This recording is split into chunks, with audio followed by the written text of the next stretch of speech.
لا تجزعي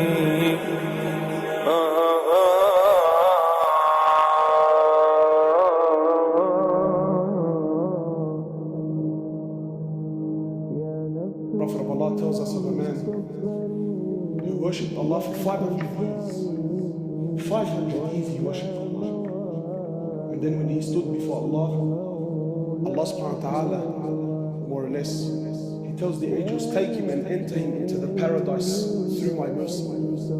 So the man says, whoa, whoa, whoa. And more or less he says, oh Allah, well I appreciate the offer. I couldn't help but hear that you said you want me to enter through your mercy. Oh Allah, I don't want to enter through your mercy. I want to enter through my actions, oh Allah. Oh Allah, I worshipped you for 500 years. For 500 years, oh Allah, I worshipped you. So I don't want to enter through your mercy. I paid my debt. I worked hard. Every day I worship you, Ya Allah. Not the standing so you can enter me through your mercy. I want to enter through my actions.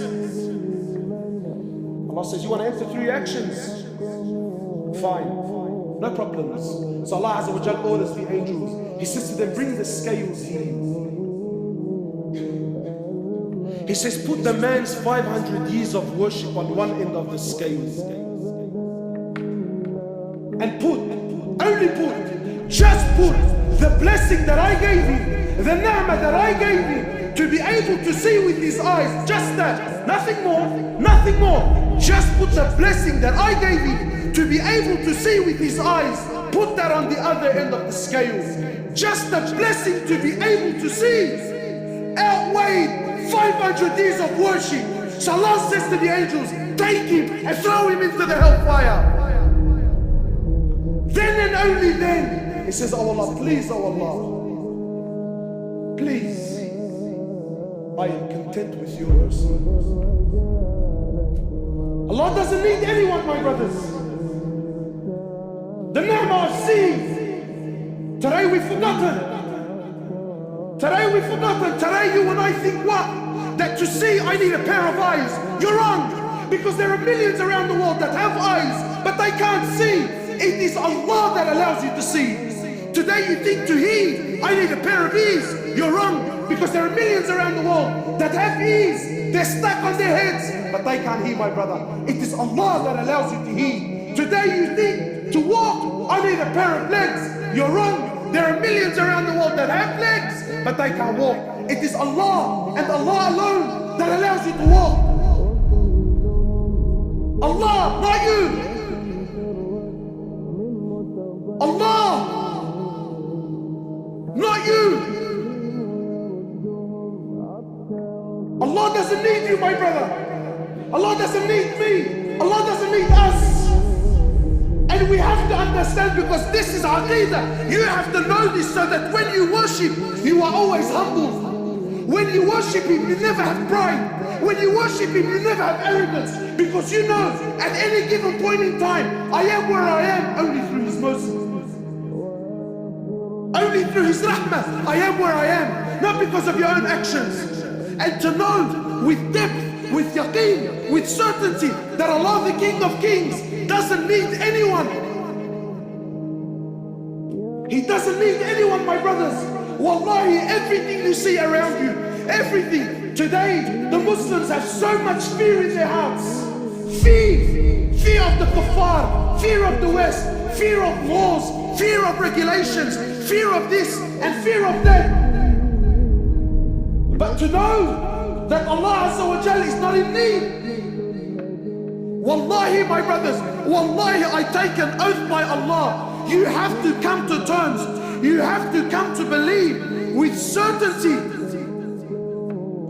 that every single human being, whoever lived, whoever's living, and whoever is to come and live on this earth, wallahi, every single human being, every single jinn, every single animal that walks on this earth, every single bird that takes the flight in the skies, every single fish that swims in the oceans of Allah Azza wa Jal, wallahi, every single land, every single country, wallahi, with all their governments and all their military force and all their might and all their science and all their money and all their know-how, all with the exception of none, every country, every tree, every grain of sand, every mountain, every river, every ocean,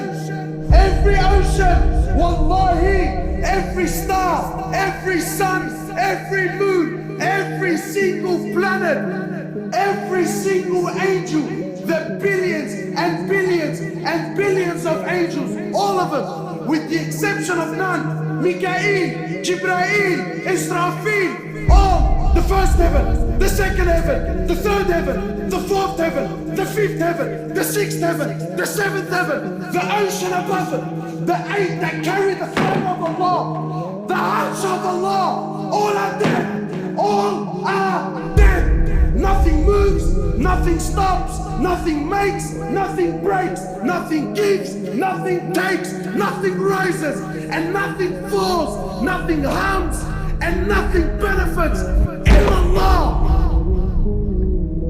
And until this yaqeen and faith is in your heart,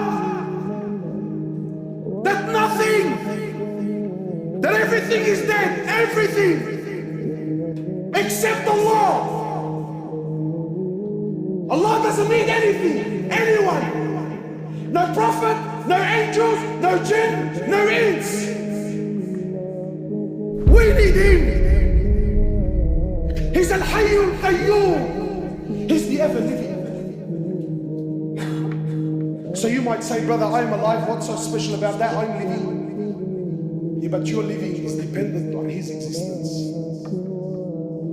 He's the first with no beginning. He's the last with no ending. He is Allah.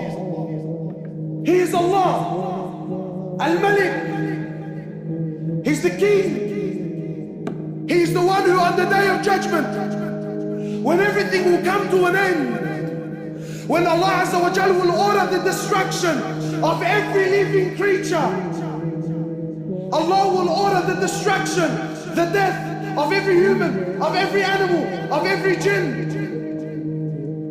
of every angel, until there comes a point where there is absolutely nothing in existence except Allah. And Allah will call out, Aina al-muluk? Aina abna al-muluk? Where are those kings? Where are those kings who thought they were kings? Where are the sons of those kings? Allah will call out, where are the tyrants? Where are the gangsters? Where are the boys that thought he was something? Where? Aina abna'uhum? Where are their children? Allah will call, where are they? And then He will ask, Limanu mulkul yawm? To who is the kingdom today? Who? Nothing will answer. Allah Himself will answer. Today it's to Allah.